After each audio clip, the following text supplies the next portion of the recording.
اور تمہارا گھٹیا تجزیہ کہ میری ماں کا قاتل مارا گیا بالکل غلط ہے۔ وہ صرف آلۂ قتل تھا۔ اصل مجرم فاضل خان ہے۔ اور تم یہ کیسے کہہ سکتی ہو کہ گڑیا کا بدلہ پورا ہو گیا؟ اسے فاضل خان جیسے نیچ ذہنیت رکھنے والے آدمی نے اپنے کتوں کے آگے ڈال دیا تھا۔ اس کی چیخیں آج بھی میری سماعتوں میں زہر گھول رہی ہیں۔ نہیں مس، فاضل خان کو اس کا حساب دینا پڑے گا، اور خبردار آج کے بعد مجھ سے رابطہ کرنے کی کوشش کی تو یاد رکھو اب اگر تم میرے ہاتھ آ گئیں تو شاید میں تمہیں معاف نہ کر سکوں۔ شاہ جی، آپ مجھے کچھ بھی نہیں کہہ سکتے، نہ میں آپ سے ڈرتی ہوں۔ اگر یقین نہیں آتا تو جگہ بتائیں، میں وہاں پہنچ جاتی ہوں، اور جہاں تک رابطے کا تعلق ہے وہ تو اب ختم نہیں ہو سکتا۔ بھول ہے تمہاری، اب یہ نمبر تمہیں بند ملے گا۔ نہیں شاہ جی، ایسا نہ کرنا، اس نے ملتجی لہجے میں کہا۔ مس اینا، ہمیشہ کے لیے خدا حافظ۔ آخری بات یہی ہے کہ کاش تم فاضل علی خان کی بیٹی نہ ہوتی۔ نہ چاہتے ہوئے بھی اسماعیل کے لبوں سے نکلا اور اس نے رابطہ منقطع کر دیا۔ چند لمحوں کے بعد دوبارہ موبائل کی گھنٹی بجی۔ ہنا کا ہی نمبر تھا، مگر اسماعیل نے کال منقطع کر کے بٹن دبا کر کال ڈسکنیکٹ کی اور موبائل آف کر دیا۔ مجھے پہلے ہی یہ غلطی نہیں کرنی چاہیے تھی۔ سانپ کا بچہ سپولیا ہی ہوتا ہے۔ اس کی ساری کوشش مجھے اپنے مقصد سے ہٹانے کی تھی۔ اس سے شادی کر لوں اور اپنے انتقام کو بھول جاؤں، گویا لڑکیاں پاکستان سے ختم ہو گئی ہیں کہ اس کے علاوہ مجھے ملے گی نہیں۔ پیسہ ہونا چاہیے، پیسہ روزانہ کی نہیں ملتی ہے۔ اس کا موڈ سخت بگڑ گیا تھا۔ وہ وہاں سے روانہ ہوا۔ تھوڑی دیر بعد وہ ایک معروف ہوٹل میں داخل ہو رہا تھا۔ کمرہ چاہیے اور پارٹنر بھی، وہ دھیمے لہجے میں کاؤنٹر مین سے مخاطب ہوا۔ سر، اس ٹائم؟ ہاں، ابھی اسی ٹائم۔ اور یہ تیری ٹپ ہے۔ اس نے 5,000 کا نوٹ اس کی جانب بڑھا دیا۔ اگر پیس ستھرا ہوا تو اور بھی دوں گا، رقم کی فکر نہ کرنا۔ 3 بڑے نوٹ اس کی جانب بڑھا کے بولا، یہ ایڈوانس رکھ لو۔ ریسیپشنسٹ پیسے وصول کرتا ہوا خوشی سے بھرپور لہجے میں بولا، سر یہ لیں روم کی چابی، آدھے گھنٹے میں پارٹنر آ جاتا ہے، ایک وسکی کی بوتل بھی بھجوا دینا۔ اوکے سر، ریسیپشنسٹ بولا، اور اسماعیل سر ہلاتا ہوا لفٹ کی جانب بڑھ گیا۔ اندر داخل ہو کر اس نے تیسرے فلور کا بٹن پریس کر دیا۔ کمرے میں داخل ہو کر جانے اس کے جی میں کیا آیا کہ وہ ہنا کا موبائل آن کرتے ہوئے اسے کال کرنے لگا۔ پہلی ہی گھنٹی پر کال ریسیو کر لی گئی تھی۔ شاہ جی، اس کا لہجہ خوشی سے بھرپور تھا، میں جانتی تھی آپ کال کریں گے۔ مس فاضل علی خان، میں نے صرف یہ بتانے کے لیے کال کی ہے کہ بازار بھرا پڑا ہے ہناؤں سے، اور میں تمہارے جیسی لڑکی کے لیے اپنا مشن بھول جاؤں۔ چند ٹکوں میں ایک سے ایک خوبصورت لڑکی دستیاب ہے۔ اب اس وقت بھی میرے پاس ایک ہنا آنے والی ہے، سمجھی؟ اتنی سی اوقات ہے تمہاری، اتنی سی۔ چند ٹکے دیے ہیں اور آدھے گھنٹے کے نوٹس پہ وہ میرے پاس ہوگی۔ اگر شک ہے تو Paradise hotel 3rd floor room number 9 کے بارے ریسیپشنسٹ سے تصدیق کر لو۔ شاہ جی، وہ ہنا نہیں، کوئی مجبور ریحانہ ہوگی، معاشرے کی ستائی ہوئی، مجبوریوں کے بندھن میں گرفتار، کسی بیمار کی بہن یا بیٹی، بھوک اور افلاس کے شکنجے میں جکڑی ہوئی، محرومیوں کی پروردہ، ایسی جو آپ کے لیے نہیں، صرف چند ٹکوں کے لیے ہی آئے گی۔ اس کا مطمع نظر روپے ہیں، شاہ جی نہیں۔ جبکہ ہنا کو تو پیسے چاہیے، نہ کوئی اور آسائش، صرف شاہ جی چاہیے۔ مال و دولت تو وہ شاہ جی کے لیے چھوڑ کر آئے گی۔ کوئی بھی ہو، کچھ بھی ہو، وہی جان زدہ لہجے میں بولا، میری ریحانہ نہیں رہی، مجھے کسی ریحانہ کی پرواہ نہیں۔ مجبور ہے تو اپنے لیے، محروم ہے تو کیا ہوا، فاقہ کش ہے تو مجھے غم نہیں۔ میرا کام ہے اپنی بھوک مٹانا، اگر اسے میری پرواہ نہیں تو مجھے کب ہے؟ میں کون سا اسے اپنے گلے کا ہار بنانا چاہتا ہوں؟ آج یہ ہے، کل کوئی اور آ جائے گی۔ آپ ایسا کچھ نہیں کرنے والے، ہنا کے لہجے میں اعتماد جھلک رہا تھا۔ کون ہے مجھے روکنے والا؟ میں یہ کرتا رہا ہوں اور کرتا رہوں گا، سمجھی؟ کرتا رہوں گا۔ میں روکوں گی اور میں وہیں پر آ رہی ہوں۔ تم آ کر دیکھو، میں نے تمہاری ٹانگیں نہ توڑ دی تو کہنا۔ مگر اس کی بات ہنا تک نہ پہنچی کہ وہ رابطہ منقطع کر چکی تھی۔ اسی وقت اس کے کمرے پر دروازے پر دستک ہوئی، اور پھر اس کے آواز دینے سے پہلے دروازہ کھول کر جدید تراش خراش کے شوخ و شنگ لباس میں ملبوس کم عیاں زیادہ ایک 25-26 سال کی لڑکی داخل ہوئی۔ سفید کھلتا ہوا رنگ اور نئے نقش کافی جاذبے نظر تھے۔ گڈ مارننگ سر، وہ دروازے کو اندر سے کنڈی لگاتی ہوئی بولی۔ کنڈی کھول دو، وہ اسپاٹ لہجے میں بولا، اور 11 بجے کون سی مارننگ ہوتی ہے؟ ہماری مارننگ دن 12 بجے سے شروع ہوتی ہے، اس لحاظ سے ابھی سویرا ہے۔ وہ کنڈی کھول کر مسکراتی ہوئی بولی۔ اس کی سرخ آنکھیں اس بات کی غماز تھیں کہ اسے نیند سے جگایا گیا تھا۔ مگر اس کے باوجود اس کی رسمی مسکراہٹ ظاہر کر رہی تھی کہ ریسیپشنسٹ اسے آسامی کے تگڑی ہونے کا مزدہ سنا چکا ہے۔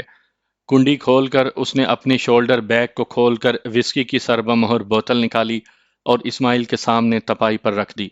دیوار گیر الماری سے خوبصورت ڈیزائن کے 2 گلاس نکال کر اس نے وہ بھی تپائی پر رکھے اور اسماعیل کے ساتھ ہی صوفے پر جڑ کر بیٹھ گئی۔ تو سر کیا خیال ہے؟ چند لمحے خاموش رہنے کے بعد جب اس نے اسماعیل کی جانب سے کوئی پیش قدمی نہ دیکھی تو مترنم آواز میں مستفسر ہوئی، آپ اگر ساتھ والے صوفے پر تشریف لے جائیں تو مہربانی ہوگی۔ میں سمجھی نہیں سر، اس کا لہجہ الجھا ہوا تھا۔ میرا خیال ہے مجھے روم نمبر 9 ہی بتایا گیا تھا۔ یہ روم نمبر 9 ہی ہے، اسماعیل بولا اور اسے حرکت نہ کرتا دیکھ کر وہ خود وہاں سے اٹھ کر بیڈ کی پائنتی کی جانب بیٹھ گیا۔ نرم تکیہ اٹھا کر اس نے گود میں رکھ لیا تھا۔ یونیورسٹی سے یہاں آنے تک اسے آدھا گھنٹہ تو لگ ہی جائے گا، مگر مشکل ہے کہ وہ اتنی جرت کرے۔ یہ بھی تو ہو سکتا ہے کہ اپنے والد کو اطلاع دے دے اور میں کتے کی موت مارا جاؤں۔ مجھے یہاں سے چلے جانا چاہیے، لیکن ذہن کا مشورہ ماننے کے بجائے وہ وہیں بیٹھا رہا۔ سر بوتل کھولوں؟ اس کی خاموشی سے تنگ آ کر وہ ایک مرتبہ پھر منمنائی۔ اگر تو نے پینی ہے تو کھول سکتی ہو۔ اس نے منہ بناتے ہوئے فون اٹھایا اور ویٹر کو برف لانے کا کہنے لگی۔ جب تک بیرا برف لاتا وہ گہری نگاہوں سے اسماعیل کو گھورتی رہی، مگر اسماعیل اس سے بے پرواہ سوچوں میں گم رہا۔ تھوڑی دیر بعد دروازے پر دستک ہوئی۔ یس، وہ بآواز بلند بولی اور بیرا ٹرے میں آئس کیوبز لے کر اندر داخل ہوا۔ ٹرے بوتل کے ساتھ تپائی پر رکھ کر وہ جس طرح اندر داخل ہوا تھا اسی طرح خاموشی سے باہر نکل گیا۔ کیا کسی کا انتظار ہے؟ اپنے لیے گلاس تیار کرتے ہوئے اس نے پوچھا۔ آپ خاموش نہیں رہ سکتی، وہ اکتائے ہوئے لہجے میں بولا۔ وہ خوبصورت لڑکی اسے چڑیل دکھائی دے رہی تھی۔ اگر میری ضرورت نہیں ہے تو بلایا کس لیے تھا؟ بی بی، تمہیں صرف معاوضے سے مطلب ہونا چاہیے۔ میں گھنٹوں کے حساب سے معاوضہ وصول کرتی ہوں۔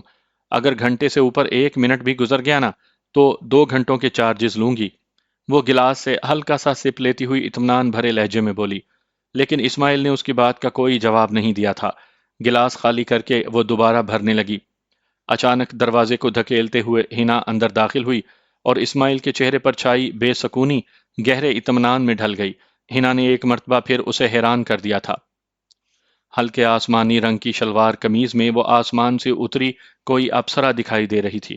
اسے دیکھ کر وہ فاحشہ بھی حیران رہ گئی۔ وہ سیدھی اس فاحشہ کے سامنے پہنچی۔ مس، اب آپ جا سکتی ہیں۔ مجھے تم نے نہیں بلایا تھا کہ میں تمہارے کہنے پر چلی جاؤں، وہ بدتمیزی سے بولی۔ ہنا نے پیچھے مڑ کر اسماعیل کو گہری نگاہوں سے دیکھا۔ وہ گھبرا کر بولا، بی بی جیسے یہ کہہ رہی ہیں ویسے ہی کرو۔ میرا معاوضہ، وہ ہٹ دھرمی سے بولی۔ اس سے پہلے کہ اسماعیل جیب میں ہاتھ ڈالتا ہنا نے اپنا پرس کھولا اور چند بڑے بڑے نوٹ اس کی جانب بڑھاتے ہوئے بولی، پورے ہیں یا مزید دوں؟ شکریہ میڈم، پورے ہیں۔ اس نے ہنا کے ہاتھ سے نوٹ جھپٹے۔ رقم دیکھ کر اس کے لہجے میں تعظیم در آئی تھی۔ اس کے باہر نکلتے ہی ہنا اسماعیل کی طرف متوجہ ہوئی۔ جب میں نے کہہ دیا تھا کہ آپ ایسا کچھ نہیں کریں گے تو اس کے بعد بھی یہ یہاں کیوں موجود تھی؟ آپ کی آمد سے چند منٹ پہلے ہی یہ آئی تھی۔ میں نے سوچا آپ خود آ کر اسے چلتا کر دیں گی، اور اگر میں نہ آتی پھر میں خود نکال دیتا۔ اس نے یہ فکرہ اس انداز میں کہا کہ ہنا کھلکھلا کر ہنس پڑی۔ اسماعیل نے مبہوت ہو کر اسے دیکھتے ہوئے سوچا، اگر اسے اپنی ہنسی کی تباہ کاری کا پتہ ہوتا تو یہ کبھی بھی اس طرح نہ ہنستی۔ ایسے کیا دیکھ رہے ہو؟ اسماعیل کے اس انداز میں گھورنے پر وہ معجوب سی ہو گئی تھی۔ کچھ نہیں، کچھ بھی تو نہیں، وہ بوکھلا گیا تھا۔ یہ پہلے والی ہنا نہیں تھی۔ چند دنوں میں یہ تبدیلی کیسے آئی تھی اس کی سمجھ میں کچھ نہ آیا۔ شاہ جی، ہنا کچھ کہنے لگی تھی کہ اچانک دروازہ دھکیلتے ہوئے 2 پختہ عمر کے آدمی اندر داخل ہوئے۔ اسماعیل کو دیکھتے ہی ان چہروں پر جو درندگی حویدہ ہوئی وہ اسماعیل کو خطرے کا احساس دلانے کے لیے کافی تھی۔ شاید مجھے گھیر لیا گیا ہے، مجھے اس حسین ناگن پر اعتبار نہیں کرنا چاہیے تھا۔ ایک سوچ صورت سے اس کے دماغ میں ابھری۔ ہنا کے حسن سے متاثر ہونے والے دل میں اس کی نفرت ابھری، مگر وہ اس سوچ اور نفرت کو سر سے جھٹک کر ان کا گھیرا توڑنے کی تدبیر سوچنے لگا۔ اگر وہ فاضل خان کے ہاتھ چڑھ جاتا تو اس کی زندگی کی ضمانت نہیں دی جا سکتی تھی۔ اپنی بیٹی کو چارہ بنا کر اس نے بہت بڑی چال چلی تھی۔ دونوں آدمی جارحانہ انداز میں اسماعیل کی طرف بڑھے۔ تم دونوں یہاں کیوں آئے ہو؟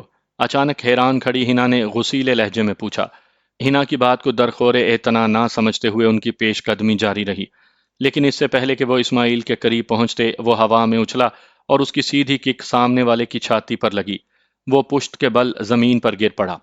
دوسرے نے جیب میں ہاتھ ڈال کر ہتھیار نکالنے کی کوشش کی، لیکن گرنے کے ساتھ ہی اسماعیل اپنے بائیں پاؤں پر گھوم گیا تھا۔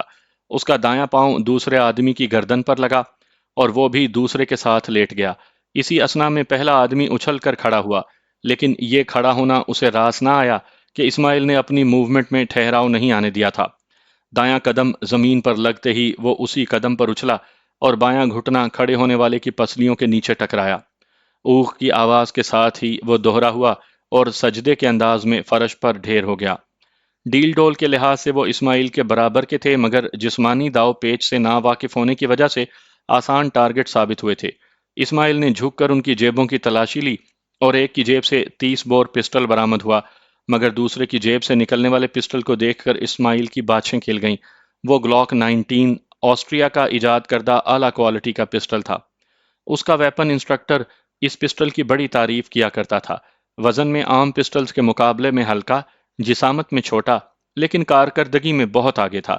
اس کی سب سے بڑی خوبی یہ تھی کہ دوران فائر اس میں رکاوٹ نہیں آتی تھی، ورنہ عام پسٹل عموماً زیادہ فائر ہونے کے بعد رکنے لگتے ہیں۔ 30 بور کمرے کے کونے کی طرف اچھال کر اس نے گلاک سیدھا کیا۔ فاضل خان کے تمام کتے کسی نہ کسی طرح اس کی بربادی میں ملوث رہ چکے تھے۔ ان سب کے لیے وہ اپنے دل میں رحم کی رمق بھی نہیں پاتا تھا۔ نہیں شاہ جی، اس کا ارادہ بھانپتے ہی ہنا چیختے ہوئے اس کی جانب بڑھی۔ اس کا ارادہ اسماعیل کی کلائی پکڑنے کا تھا، مگر اس کے بجائے اس کا ہاتھ پسٹل پر پڑا اور اس نے بدحواسی میں پسٹل ہی کو اپنی جانب کھینچ لیا۔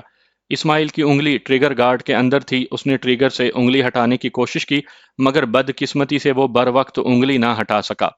ہنا کے کھینچنے سے ٹریگر پریس ہوا اور کمرہ گلاک کے فائر سے گونج اٹھا، جس کے ساتھ ہنا کی چیخ بھی شامل تھی۔ وہ اپنے پیٹ پر ہاتھ رکھ کر نیچے جھکتی چلی گئی۔ ہنا! اسماعیل چیختے ہوئے نیچے بیٹھا۔ ہنا ہوش میں تھی اور اس کے چہرے پر اذیت کے تاثرات واضح تھے۔ اسماعیل نے پسٹل جیب میں ڈال کر ہنا کے گلے میں جھولتا دوپٹہ صورت سے اس کے پیٹ پر باندھا اور اسے اپنے بازوؤں میں بھر کر کمرے سے باہر نکل آیا۔ ہنا کے ہونٹوں سے درد بھری کراہیں نکل رہی تھیں، مگر اس نے اسماعیل سے کوئی بات کرنے کی کوشش نہیں کی تھی۔ ارد گرد کے کمروں سے اکا دکا آدمی صورتحال جاننے کے لیے باہر جھانکنے لگے تھے، مگر وہ ان پر توجہ دیے بغیر لفٹ کی طرف دوڑتا چلا گیا۔ لفٹ کے قریب پہنچتے ہی اچانک ایک خیال اس کے ذہن میں آیا اور اس نے سامنے آتے ادھیڑ عمر کے بیرے سے پوچھا، بھائی صاحب، پلیز ہوٹل کے عقبی راستے کی طرف میری رہنمائی کرو۔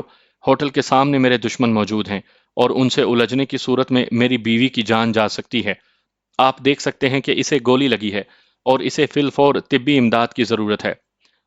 مگر یار، اگر مگر کا ٹائم نہیں، میرا ایک ایک سیکنڈ قیمتی ہے۔ میں کہیں بھاگ نہیں سکتا۔ ہوٹل کے رجسٹر میں میرا ایڈریس نوٹ ہے، لیکن اس وقت میرا غائب ہونا بہت ضروری ہے۔ ایک لمحے وہ تذبذب کا شکار نظر آیا، مگر پھر کسی نتیجے پر پہنچتے ہوئے وہ پیچھے مڑتے ہوئے بولا، چلو میرے ساتھ۔ اسماعیل کی لجاجت سے زیادہ اس پر ہنا کی کراہوں نے اثر کیا تھا۔ تھوڑی دیر کے بعد وہ بیرے کی میت میں ہوٹل کی عقبی سیڑھیوں سے ہوتا ہوا ہوٹل کی پشت پر موجود چھوٹے سے گیٹ سے باہر آ گیا۔ ہوٹل کے عقبی جانب بھی مصروف شاہراہ تھی۔ قریب سے گزرنے والی ٹیکسی کو اس نے آواز دی۔ اس کی خوش قسمتی کہ ٹیکسی خالی تھی۔ اس کے ہاتھوں کو مشغول دیکھ کر ٹیکسی ڈرائیور نے جلدی سے اتر کر پچھلا دروازہ کھول دیا۔ وہ ہنا کو ساتھ لیے پچھلی نشست پر بیٹھ گیا اور بیٹھتے ساتھ بولا، کسی اچھے سے پرائیویٹ کلینک میں چلو جو سب سے نزدیک ہو۔ ڈرائیور نے سر ہلاتے ہوئے گاڑی آگے بڑھا دی۔ شاہ جی، قسم سے میں انہیں نہیں۔ آرام سے لیٹی رہو، مجھے پتا ہے۔ اسماعیل اس کے ہونٹوں پر ہاتھ رکھتا ہوا بولا، کہ کیا پتا ہے؟ یہی کہ تم نے میرے خلاف کوئی سازش تیار نہیں کی۔ البتہ یہ تیرے والد کی سازش ہو سکتی ہے۔ نہیں۔ اسماعیل کو محسوس ہوا کہ وہ اپنی صفائی پیش کیے بغیر خاموش نہیں ہوگی، اور اسے بولنے میں جتنی دقت ہو رہی تھی وہ واضح تھی۔ اس نے ایک مرتبہ پھر اس کے ہونٹوں پر مہر لگا دی، مگر اس مرتبہ اس نے اپنا ہاتھ استعمال نہیں کیا تھا۔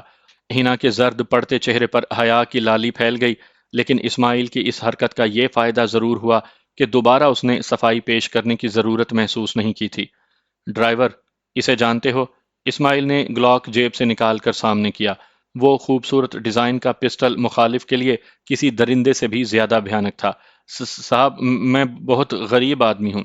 ڈرائیور نے بیک مرر میں پسٹل کی جھلک دیکھتے ہوئے رونی آواز میں کہا، میں تمہیں لوٹ نہیں رہا، صرف یہ باور کروا رہا ہوں کہ اگر تم نے کسی کو بھی یہ بتایا کہ تم نے ہمیں کس جگہ پر ڈراپ کیا ہے تو شاید اس کے بعد تمہیں کسی دوسری غلطی کا موقع نہ ملے۔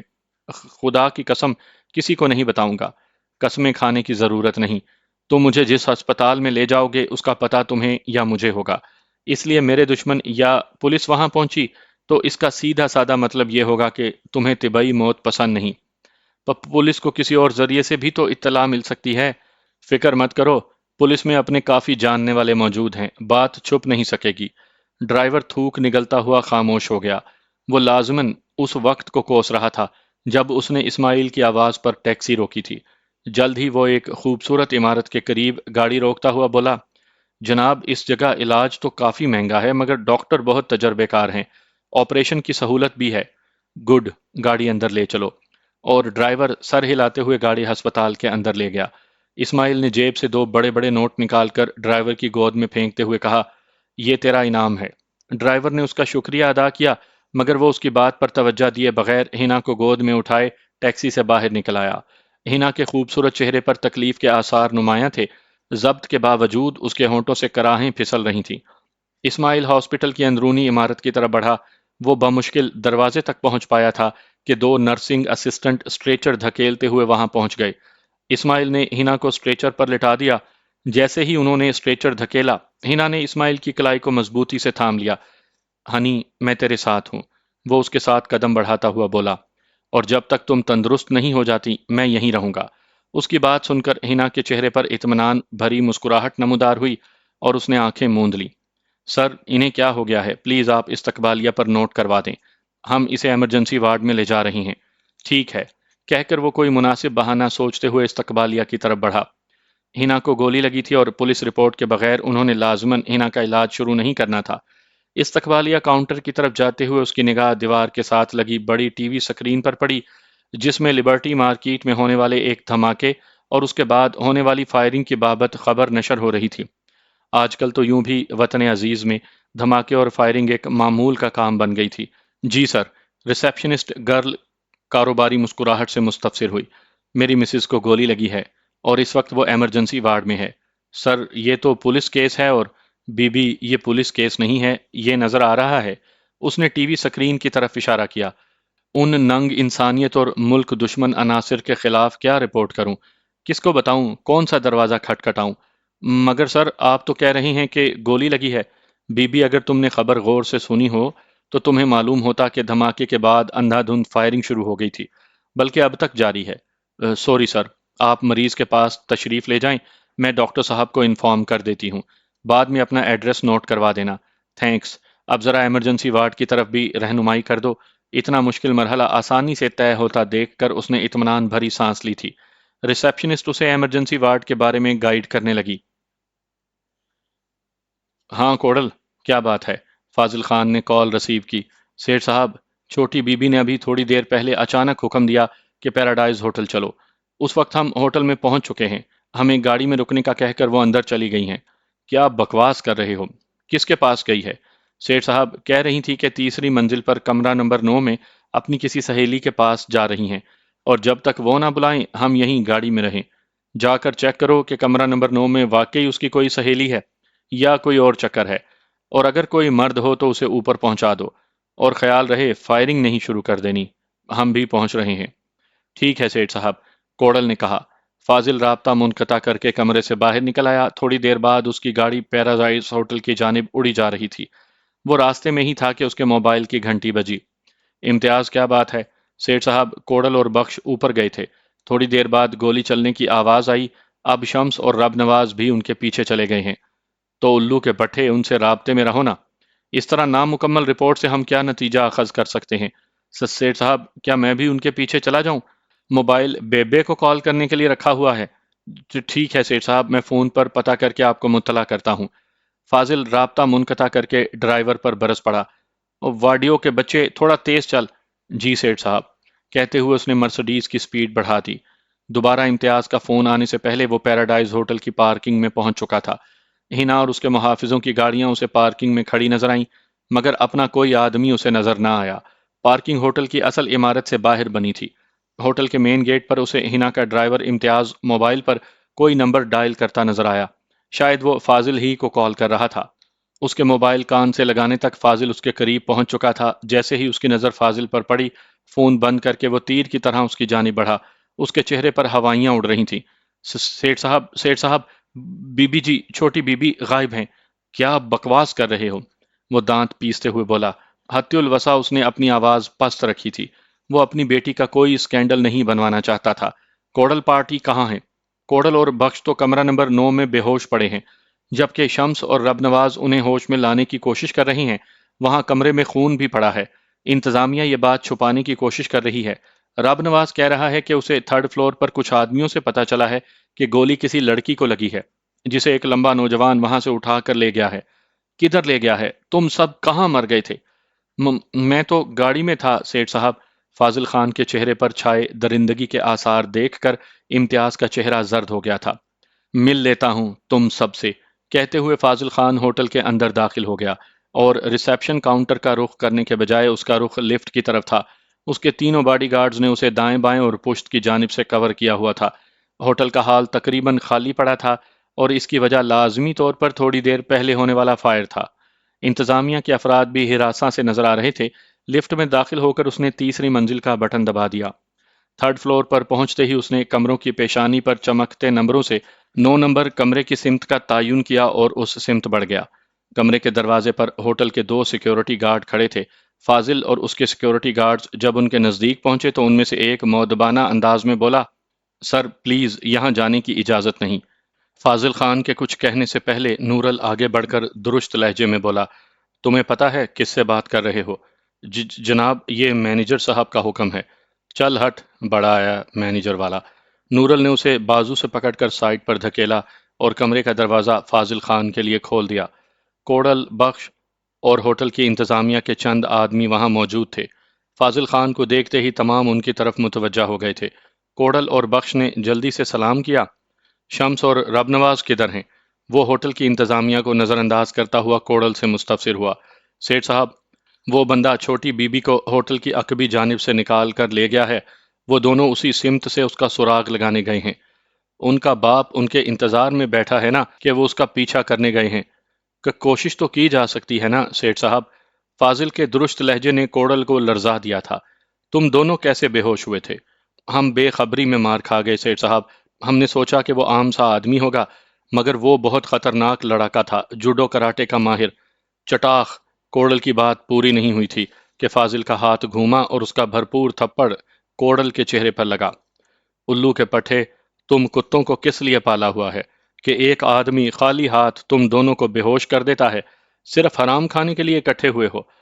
سیٹھ صاحب، آپ نے فائر کرنے سے منع کیا تھا، اس لیے ہمیں کیا پتا تھا کہ تم صرف ہتھیار کے زور پر بدماش بنے پھرتے ہو؟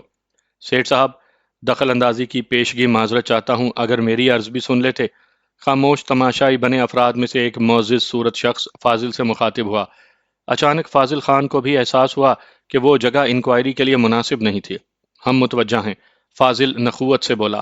سیٹھ صاحب، میں اس ہوٹل کا مینیجر ہوں اور میں اس کیس میں پولیس کو انوالو نہیں کرنا چاہتا، لیکن میرا خیال ہے کہ زخمی ہونے والی لڑکی آپ کی کوئی قریبی رشتہ دار تھی اور اب فیصلہ آپ کی ثوابدید پر ہے کہ آپ کیا حکم فرماتے ہیں۔ البتہ یہ عرض میں کرتا جاؤں کہ اس معاملے میں انتظامیہ کا کوئی قصور نہیں ہے۔ یہ کمرہ اسی مجرم نے کرائے پر لیا تھا۔ اس کے بعد کیا کچھ ہوا ہے اس سے ہم ناواقف ہیں۔ ہم سے پہلے آپ کے آدمی یہاں پہنچے تھے۔ ہمیں یہ سب معلوم ہے مینیجر، اور جہاں تک پولیس کا تعلق ہے، اگر تم نہیں بلانا چاہتے تو نہ بلاؤ۔ ہم یوں بھی پولیس کے محتاج نہیں۔ آپ کی بڑی مہربانی سیٹھ صاحب، وہ متشکرانہ لہجے میں بولا۔ تم سب واپس پہنچو، کوڈل کو کہہ کر وہ کمرے کا تنقیدی نظروں سے جائزہ لینے لگا، جبکہ کوڈل اور بخش سر جھکائے کمرے سے نکل گئے تھے۔ قالین پر پھیلا خون واضح دکھائی دے رہا تھا۔ تپائی پر رکھی شراب کی کھلی بوتل اور اس کے ساتھ پڑے 2 گلاس دیکھ کر وہ مینیجر سے مستفسر ہوا۔ یہ شراب تم لوگوں نے منگوائی ہے یا؟ مینیجر کے ساتھ کھڑا ریسیپشنسٹ قطع کلامی کرتا ہوا بولا، جناب یہ مجرم نے منگوائی تھی۔ اس کے ساتھ ایک پارٹنر کا بھی بتایا تھا، جسے زخمی ہونے والی لڑکی کی آمد پر اس نے واپس بھیج دیا تھا۔ ریسیپشنسٹ کی بات سن کر فاضل خان کو اپنا دم گھٹتا ہوا محسوس ہوا۔ نہیں گڑیا، ایسی نہیں ہو سکتی۔ ایک کمزور سی سوچ اس کے دماغ میں ابھری، مگر واضح حقائق کے سامنے اس کی سوچ کی کوئی حیثیت نہیں تھی۔ کیا ہم اس کال گرل سے مل سکتے ہیں؟ جی جناب، کیوں نہیں؟ مینیجر جلدی سے بولا۔ ہوٹل کی نیک نامی کے لیے وہ ہر قسم کا تعاون کرنے کے لیے تیار تھا۔ فاضل نے کہا، تو اسے یہیں بلا لیں۔ مینیجر نے اس بات میں سر ہلاتے ہوئے ریسیپشنسٹ کو اشارہ کیا اور وہ فون اٹھا کر کوئی نمبر ڈائل کرنے لگا۔ رابطہ ہوتے ہی وہ بغیر دعا سلام کے بولا، پنکی، تھرڈ فلور کمرہ نمبر 9 میں پہنچو، اور پھر بغیر اس کا جواب سنے فون کریڈل پر رکھ دیا۔ پنکی کی آمد تک ان کے درمیان خاموشی چھائی رہی۔ اس کے کمرے میں داخل ہوتے ہی فاضل خان بولا، ہم اس سے تنہائی میں بات کرنا چاہیں گے، اور مینیجر اوکے جناب کہتا ہوا ریسیپشنسٹ کے ساتھ کمرے سے نکلتا چلا گیا۔ تم لوگ بھی جاؤ، وہ اپنے محافظوں سے بولا۔ جی سیٹھ صاحب کہہ کر وہ بھی باہر نکل گئے۔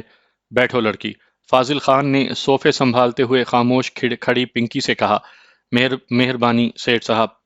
وہ بیڈ کے کنارے ٹک گئی۔ دیکھو لڑکی، ہم سے غلط بیانی کرنے والوں کا انجام کچھ اچھا نہیں ہوتا، اس لیے میں جو کچھ پوچھوں خوب سوچ سمجھ کر جواب دینا۔ پوچھیں سر۔ اس کمرے میں تجھے جس گاہک کے پاس بھیجا گیا تھا اسے تم پہلے سے جانتی ہو؟ میرا مطلب ہے اس سے پہلے بھی کبھی اس سے واسطہ پڑا ہو؟ نہیں سر، میں نے آج اسے پہلی مرتبہ دیکھا تھا۔ اچھا، اس سے جو بات چیت ہوئی ہے وہ تفصیل سے بتلاؤ۔ بات چیت کیا ہونی تھی سر؟ اس نے مجھے بیٹھنے کو کہا اور پھر گونگوں کی طرح بیٹھ گیا۔ میں نے ہی تنگ آ کر گفتگو کی چھیڑی تو مجھے جھڑک کر خاموش کر دیا۔ کچھ پینے کا پوچھا تو کہا کہ میں چاہوں تو پی سکتی ہوں۔ پھر مجھے بیٹھے ہوئے تھوڑی دیر گزری تھی کہ ایک لڑکی اندر داخل ہوئی اور آتے ہی مجھے کہا کہ میں جا سکتی ہوں۔ میں نے جب اپنی فیس طلب کی تو اس نے اپنے پرس سے دگنی تگنی رقم نکال کر میرے حوالے کی اور میں کمرے سے نکل آئی۔ اس کے بعد کیا ہوا اس سے میں ناواقف ہوں۔ تمہارے خیال میں ان دونوں کا آپس میں کیا رشتہ ہو سکتا ہے؟ میاں بیوی، منگیتر یا لور؟ کیا؟ فاضل خان کے لہجے میں بلا کی حیرت تھی۔ تم یہ کس بنا پر کہہ رہی ہو؟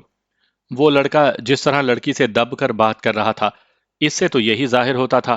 یعنی وہ پرانے آشنا لگتے تھے؟ جی سر، بالکل ایسا ہی تھا۔ کوئی ضروری بات بتانے سے رہ گئی ہو؟ نہیں سر، اس کے علاوہ تو ایسی کوئی بات نہیں جو قابل ذکر ہو۔ فاضل خان نے جیب میں ہاتھ ڈال کر درمیانی نوٹوں کی ایک گڈی نکال کر اس کی جانب اچھالی۔ یہ تیرا انعام ہے۔ بہت بہت مہربانی سر۔ اس نے نوٹوں کی گڈی جھپٹ لی۔ اگر وہ لڑکا دوبارہ کہیں نظر آئے تو پہچان لوگی؟ بڑی آسانی سے سر۔ ٹھیک ہے، تم جا سکتی ہو، اور یاد رکھنا کہ اگر اس لڑکے کی رہائش وغیرہ کے متعلق کہیں سے معلومات حاصل کر سکو تو انعام دوں گا جو تیری توقعات سے بڑھ کر ہوگا۔ میں اپنی پوری کوشش کروں گی سر، پنکی نے کہا اور فاضل خان کے اسبات میں سر ہلانے پر باہر نکل گئی۔ مگر فاضل خان کو سوچوں کے حوالے کر گئی۔ اس کی باتوں سے فاضل خان کو یہ اندازہ لگانے میں دشواری پیش آ رہی تھی کہ ایسا کون سا لڑکا ہو سکتا ہے جس کے ساتھ ہنا کے تعلقات اس نہج تک پہنچ گئے تھے کہ وہ اسے ملنے کے لیے ہوٹل تک چلی آئی، اور پھر ہوٹل کے حال میں بھی نہیں، اکیلے کمرے میں۔ پھر یہ بات بھی اس کے لیے پریشان کا باعث تھی کہ ہنا کو گولی لگی تھی، اور جان سے پیاری بیٹی کو گولی لگنے کی بات نے اسے نڈھال کر دیا تھا۔ اتنا اطمینان البتہ اسے تھا کہ ہنا کو لے جانے والا اس کا دشمن نہیں تھا، اور اس کی وجہ ظاہر تھی کہ وہ خود اسے ملنے آئی تھی۔ چند لمحے سوچتے رہنے کے بعد وہ اٹھا اور کمرے سے باہر نکل گیا۔ اس کا ارادہ ہنا کے محافظوں سے انکوائری کرنے کا تھا۔ روہت نے تصاویر کا بنڈل واپس رندھیر کی طرف بڑھایا اور بولا، سوال یہ ہے کہ اسے ڈھونڈیں گے کیسے؟ سر، تمام آدمی اس کی تلاش میں لگا دیتے ہیں، کسی نہ کسی کے سامنے تو آ جائے گا نا۔ نہیں، اس میں جانے کتنا عرصہ لگ جائے، جبکہ ہمیں جلد سے جلد اس سے ملنا ہے۔ ہائی کمانڈ کی باتیں تو نے نہیں سنی۔ آرڈر یہی آیا ہے کہ کسی بھی قیمت پر اسے بلیک لیکوڈ کے آدمی کے نزدیک نہیں جانا چاہیے، اور سب کام چھوڑ کر ہمیں اس کی تلاش کا حکم ملا ہے۔ اس کے علاوہ یہ بھی سوچو کہ اسماعیل پاکستانی سرکار کی نظر میں مجرم ہے، اس لیے وہ لازماً اپنے اصل حلیے میں باہر نہیں نکلتا ہوگا۔ سر، یہ تو زیادتی ہے کہ ہم اپنے اعلی کار کو بلیک لیکوڈ کی خاطر ختم یا ناکارہ کر دیں۔ بے وقوف ہو تم جو ایسی باتیں کر رہے ہو۔ دیکھو، ان کے ساتھ ہمارے بہت زیادہ مفادات وابستہ ہیں۔ اسماعیل ہمارا ہم مذہب نہیں ہے، نہ ہی اس کی ہمدردیاں بھارت ماتا کے ساتھ ہیں۔ اس کی حیثیت ایک ہتھیار کی سی ہے کہ جب تک اپنے ہاتھ میں ہو مفید، اور جب دشمن کے پاس چلا جائے تو سخت نقصان دے۔ یاد رکھنا، دشمن کا دشمن دوست ہوتا ہے۔ مگر سر، ہم اسماعیل کو کسی طریقے سے سمجھا کر بلیک لیکوڈ کے آدمی سے دور بھی تو کر سکتے ہیں۔ کوشش تو میری بھی یہی ہے، لیکن پہلے یہ اسماعیل صاحب مل تو جائے۔ سر، ہم اپنے طور پر بلیک لیکوڈ کے آدمی کی نگرانی بھی تو کروا سکتے ہیں، شاید اس طرح ہم جلدی اس تک پہنچ جائیں، کیونکہ اسے انتقام لینے کے لیے بلیک لیکوڈ کے آدمی کے نزدیک تو جانا پڑے گا۔ کوشش تو کی جا سکتی ہے، اگر کوئی دوسری تجویز نہ سوچی گئی تو اسی پر عمل کیا جائے گا۔ سر، کیوں نہ اخبار میں اشتہار دے دیں؟ کیا مطلب؟ وضاحت کرو۔ سر، کوئی ایسا اشتہار جو اسماعیل کو ہماری طرف متوجہ کر دے۔ اچھی تجویز ہے، لیکن یہ پتہ نہیں آیا وہ اخبار باقاعدگی سے پڑھتا بھی ہے یا ان کے قریب بھی نہیں پھٹکتا۔ سر، چند مشہور اخبارات میں اگر تسلسل سے یہ اشتہار آ جائے تو اسے متوجہ کیا جا سکتا ہے۔ پڑھا لکھا شخص ہے، چلتے پھرتے کسی بھی جگہ اخبار پر اس کی نظر پڑ سکتی ہے۔ اشتہار کا مضمون کیا ہوگا؟ سر، کوئی ایسا مضمون جس میں مہاراج پاشا کا حوالہ دیا گیا ہو، کیونکہ اسماعیل اس کے لیے دل میں بڑی عقیدت رکھتا ہے۔ ایسا ہی ہے رندھیر، مہاراج تھا ہی اتنا مہان کہ جس سے محبت کی جائے۔ بہرحال تم مضمون سوچو اور اخبار میں شائع کروانے سے پہلے مجھے دکھا دینا۔ ٹھیک ہے سر، رندھیر نے کہا، اور روہت جواباً بولا، یو کین گو ناؤ، یعنی اب تم جا سکتے ہو، اور رندھیر نمستے کہتا ہوا رخصت ہو گیا۔ ہینا کا آپریشن کامیاب رہا تھا۔ اسے بے ہوشی کی حالت میں ہی آپریشن تھیٹر سے وی آئی پی روم میں منتقل کر دیا گیا تھا۔ آپریشن کے دوران وہ مسلسل آپریشن تھیٹر کے سامنے گھومتا رہا تھا۔ نرس نے جب اسے کامیاب آپریشن کی خوشخبری سنائی تو بے ساختہ اس کے منہ سے شکر ہے میرے اللہ نکلا، اور پھر جیب سے ایک بڑا نوٹ نکال کر اس نے نرس کی جانب بڑھا دیا۔ ہینا کی بے ہوشی کے دوران وہ صرف پیسے نکالنے کے لیے بینک تک گیا کہ ہینا کے پرس اور اس کی جیب میں موجود رقم ملا کر بمشکل آپریشن کے اخراجات پورے ہو سکے تھے۔ رات گئے ہی ہینا کو ہوش آ سکا۔ اپنے سرہانے اسماعیل کو بیٹھا دیکھ کر اس کے ہونٹوں پر ایک دلکش مسکراہٹ ابھری۔ کیسا محسوس ہو رہا ہے؟ اس کا ہاتھ اپنے ہاتھوں میں لے کر وہ مستفسر ہوا۔ بہت اچھا، وہ دھیمی مسکراہٹ سے بولی۔ کیا مطلب؟ آپ کو اپنے قریب پا کر بہت اچھا ہی لگے گا نا؟ میرا مطلب تھا تکلیف کیسی ہے؟ درد کش میڈیسن سے تکلیف کہاں محسوس ہوتی ہے؟ یہ تو جب دوائی کا اثر ختم ہوگا تو پتہ چلے گا نا۔ اچھا، اب تو مجھے اجازت ہے نا؟ میں تیرے والد کو بتا دیتا ہوں، باقی وہ سنبھال لے گا۔ نہیں، بالکل نہیں، وہ اس کے ہاتھ پر گرفت مضبوط کرتے ہوئے بولی۔ جب تک مجھے ڈسچارج نہیں کر دیا جاتا آپ یہیں رہیں گے۔ بی بی، میرا خیال ہے تمہارا دماغ کھسکا ہوا ہے۔ میں بھلا یہاں کیسے رہ سکتا ہوں؟ ایسے ہی جیسے مجھے یہاں لے آئے ہو۔ میں نے بہت سے ضروری کام کرنے ہیں۔ کیا مجھ سے بھی ضروری ہیں؟ اس نے آنکھوں میں جھانکتے ہوئے پوچھا۔ اگر میرا جواب اثبات میں ہو تو میں سمجھوں گی کہ آپ جھوٹ بول رہی ہیں۔ اس کے لہجے میں اعتماد در آیا تھا۔ تم اتنے اعتماد سے یہ کیسے کہہ سکتی ہو؟ ایک عورت مرد کے جذبات اور دلی کیفیات کو اچھی طرح جانتی ہے۔ ہینا، تمہیں کیا لگتا ہے کہ نادانستگی میں ہم نے جس راستے پر قدم رکھ دیے ہیں یہ کسی منزل تک بھی پہنچتا ہے یا؟ شاہ جی، اگر آپ چاہیں تو منزل دور نہیں۔ ہینا، سوچ لو، ایک شاعر کہتا ہے نا، ابھی تو بات لمحوں تک ہے، سالوں تک نہیں آئی۔ ابھی مسکانوں کی نوبت بھی نالوں تک نہیں آئی۔ ابھی تو کوئی مجبوری خیالوں تک نہیں آئی۔ ابھی تو گرد پیروں تک ہے، بالوں تک نہیں آئی۔ کہو تو لوٹ جاتے ہیں، چلو ایک فیصلہ کرنے شجر کی اوڑ جاتے ہیں۔ ابھی کاجل کی ڈوری سرخ گالوں تک نہیں آئی۔ زباں دانتوں تلک ہے، زہر پیالوں تک نہیں آئی۔ ابھی تو مشک کستوری غزالوں تک نہیں آئی۔ ابھی روداد بے عنواں ہمارے درمیاں ہے، دنیا والوں تک نہیں آئی۔ کہو تو لوٹ جاتے ہیں، ابھی نزدیک ہے گھر اور منزل دور ہے اپنی۔ مبادا نار ہو جائے یہ ہستی نور ہے اپنی۔ کہو تو لوٹ جاتے ہیں۔ یہ راستہ پیار کا راستہ، رسن کا دار کا راستہ بہت دشوار ہے جانا۔ اس راستے کا ہر ایک ذرہ بھی ایک کوہسار ہے جانا۔ کہو تو لوٹ جاتے ہیں۔ میرے بارے میں نہ کچھ سوچو، مجھے طے کرنا آتا ہے۔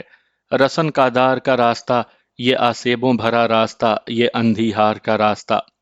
تمہارا نرم و نازک ہاتھ ہو گر میرے ہاتھوں میں تو میں سمجھوں کہ جیسے دو جہاں ہیں میری مٹھی میں۔ تمہارا قرب ہو تو مشکلیں کافور ہو جائیں، یہ اندھے اور کالے راستے پر نور ہو جائیں۔ تمہارے گیسوؤں کی چھاؤں مل جائے تو سورج سے الجھنا بات ہی کیا ہے۔ اٹھا لو اپنا سایہ تو میری اوقات ہی کیا ہے۔ میرے بارے میں نہ کچھ سوچو، تم اپنی بات بتلاؤ۔ کہو تو چلتے رہتے ہیں، کہو تو لوٹ جاتے ہیں، کہو تو لوٹ جاتے ہیں۔ شاہ جی، ہینا نے اس کا ہاتھ اپنے ہونٹوں پر رکھا اور اس کی آنکھوں سے آنسو بہنے لگے۔ ایک بات یاد رکھنا ہینا، میں سیٹھ فاضل خان کو کسی بھی صورت معاف کرنے کے لیے تیار نہیں۔ اسے گڑیا کی پامالی کا حساب دینا پڑے گا۔ جیسے زیریں آسماں مجھے سب سے زیادہ محبوب تیری ذات ہے، اسی طرح سب سے زیادہ نفرت مجھے فاضل خان سے ہے۔ ہینا خاموشی سے آنسو بہاتی رہی۔ اپنے باپ کی موت اسے کبھی بھی گوارا نہیں ہو سکتی تھی، اور پھر اسماعیل شاہ تو کچھ ایسے اس کے دل و دماغ پر چھا گیا تھا کہ اس کے بغیر زندگی کا تصور بھی اسے محال لگتا تھا۔ اسے سمجھ میں نہیں آ رہی تھی کہ کیا کہے۔ باپ کی وکالت کرنے پر شاید اسماعیل کو لگتا کہ اس کا اسماعیل کے نزدیک آنا اپنے والد کو بچانے کے لیے ہے، اور اسماعیل کی ناراضگی کی وہ متحمل نہیں ہو سکتی تھی۔ چند لمحے خاموش رہ کر وہ بولی، شاہ جی پلیز کسی اور موضوع پر بات کریں، اور موضوع یہ ہے کہ میں زیادہ سے زیادہ کل کا دن تمہارے ہمراہ گزار سکتا ہوں، اس کے بعد مجھے لازماً جانا پڑے گا۔ آپ ذرا جا کر دکھائیں۔ کوئی زبردستی ہے کیا؟ بالکل زبردستی ہے۔ پاگل نہ ہو تو۔ اور وہ اسماعیل کی بات سن کر اسے چڑھانے کے انداز میں مسکرانے لگی۔